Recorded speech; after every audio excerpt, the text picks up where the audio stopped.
Yeah, I was able to talk my shit about Shazam, which was cool for me. But we about to segue.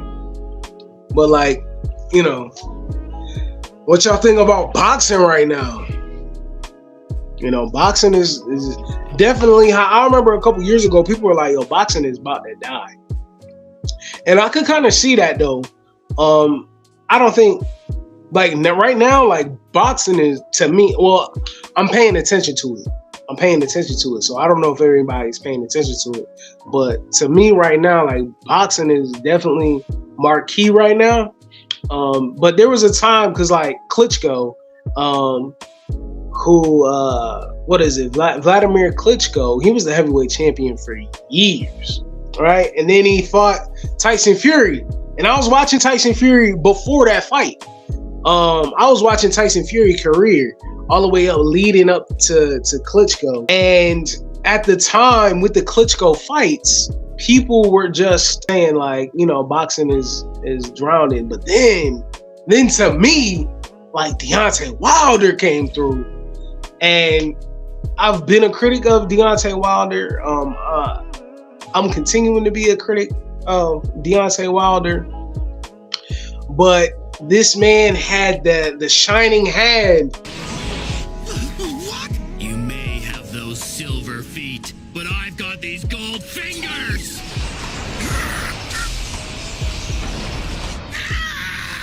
Here I go! Shining finger!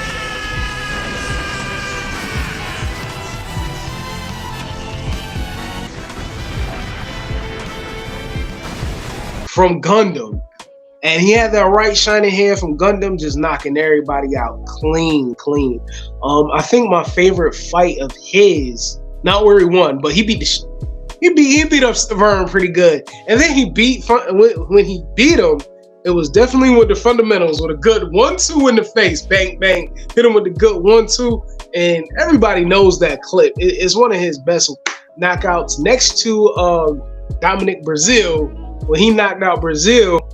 Brazil came up and he just got tagged on the jaw, lights out. That man saw the next day.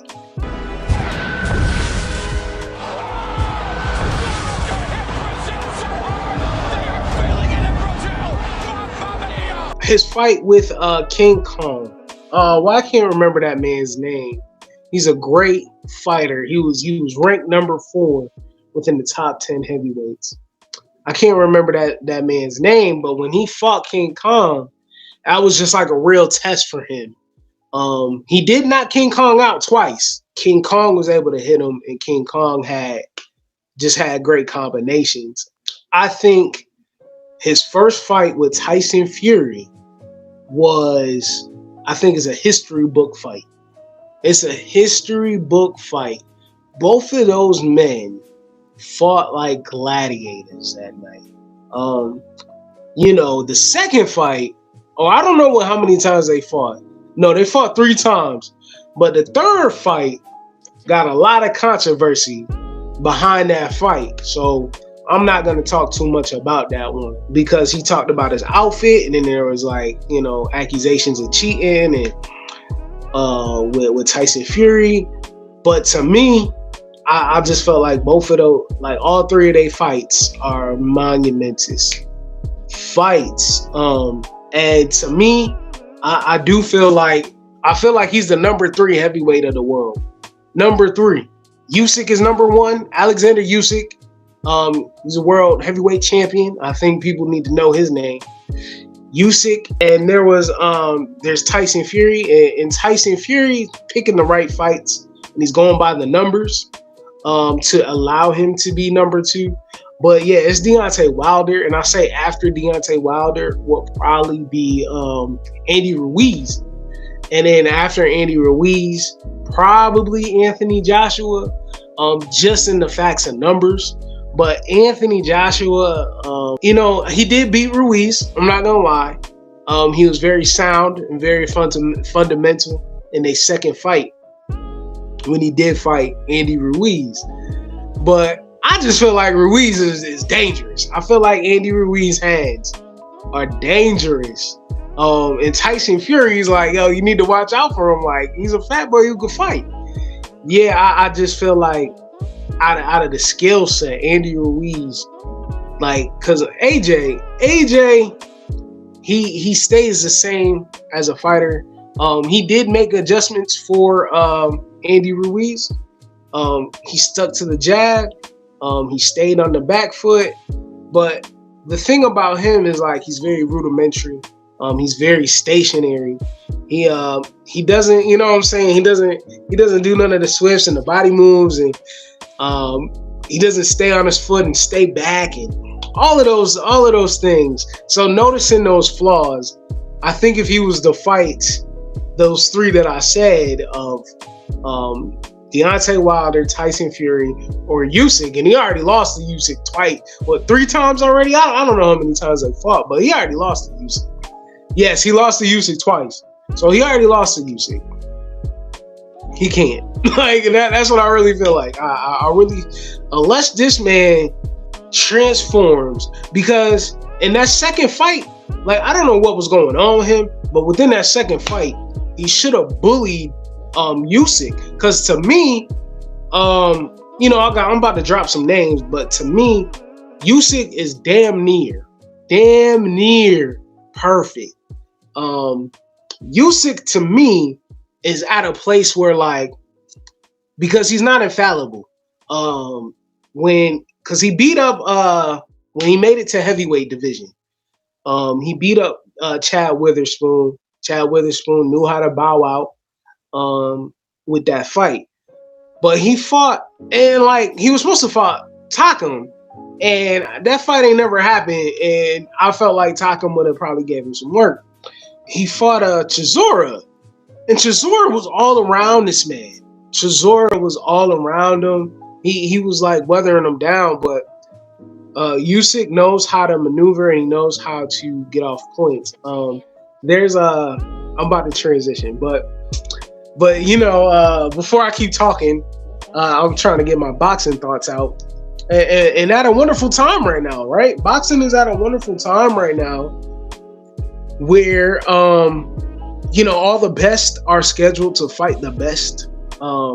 Devin Haney is going to fight Vasily Lomachenko, and then you have Ryan Garcia and Gervonta Tank Davis.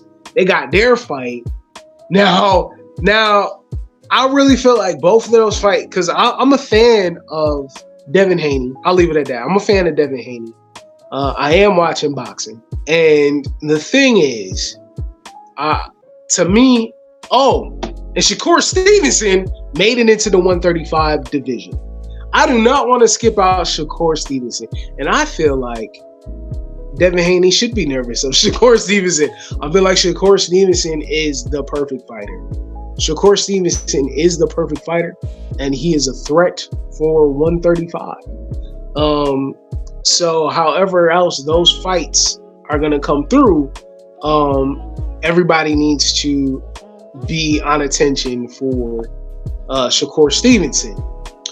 But with that being said, so we got these fights of the best fighting the best, and we have Devin Haney and Vasily Lomachenko.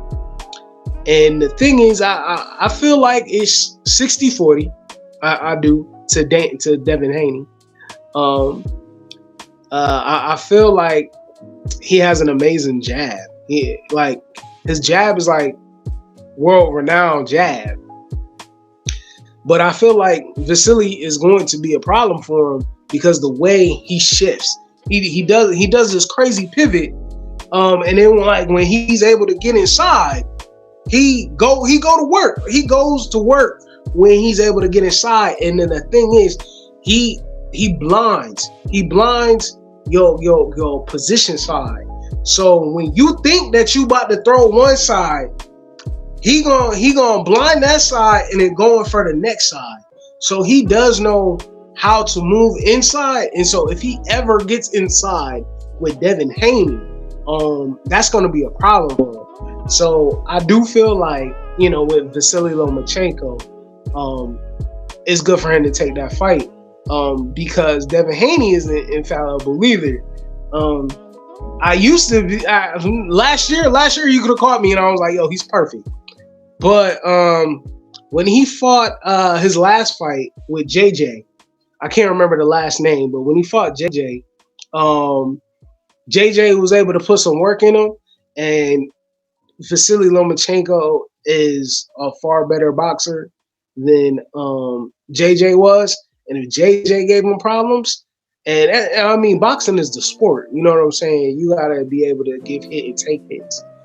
But Vasily knows how to maneuver, pivot, and get on the inside, and he know how to distract. And I'm not saying Devin Haney don't know how to defend against that, but I will say that Vasily is going to be a problem for Devin Haney. And I also feel like with Ryan Garcia and Tank, I feel like Ryan Garcia might be a problem for Tank as well. And both of them, these are both high-profile fights for both fighters. The one thing that I see, like, Tank lives up by his name. Tank can take hits. He just take hits and he moves forward. Tank got a strong body. He got a strong body. He can take hits. And he knows how to do body blow. Like, he knows how to do the power blows, the power combinations.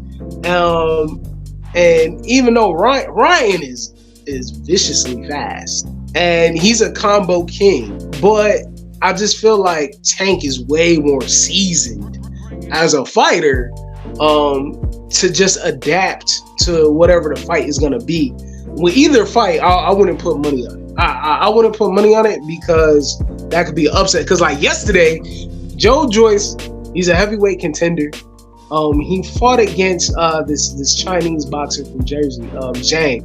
He fought Zhang yesterday, and it was a six round TKO.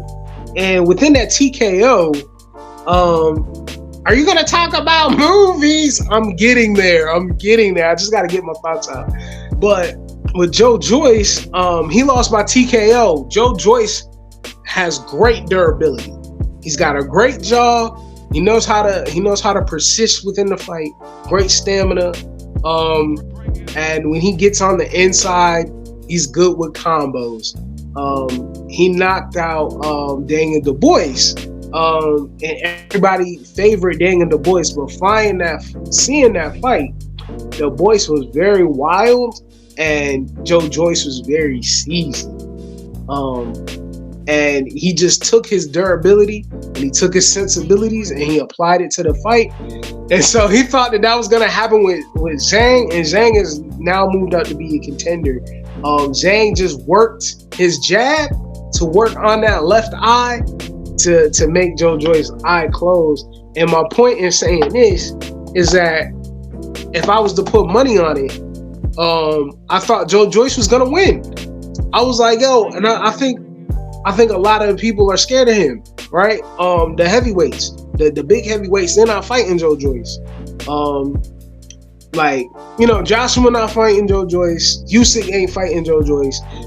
I know that they would beat Joe Joyce, but at the same time, he kind of looked like a threat to this. So I was like, yo, why they didn't do that? But Usyk, this is a segue that's going to happen.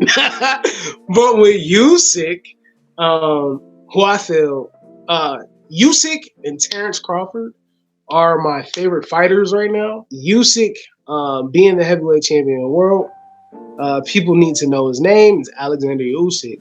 But Usyk, when he was cruiserweight, and he's a legacy behind Evander Holyfield, coming from cruiserweight, going into heavyweight, and dominating.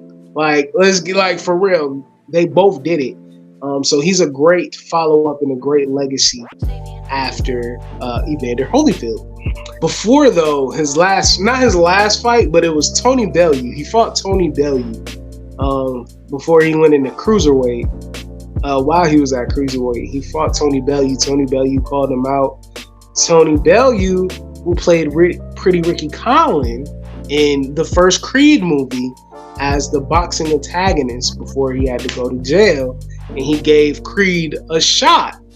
And Alexander Usyk knocked out Tony Bellew that's his real name, Pretty Ricky Collin, in amazing fashion. Bang, bang. And a good angle by Usyk as he tries to shift to the right and then drag that left hand back behind him and score. And then he nailed him right. And he fell asleep. Like it's a highlight knockout. And because of that fight, he retired Tony Bellew. And Tony Bellew is one of the best commentators going on in boxing. Yeah. But him, so that ended up happening in Creed for Tony Bellew to be Pretty Ricky Collin. But now, speaking of Creed, I want to talk about Creed 3.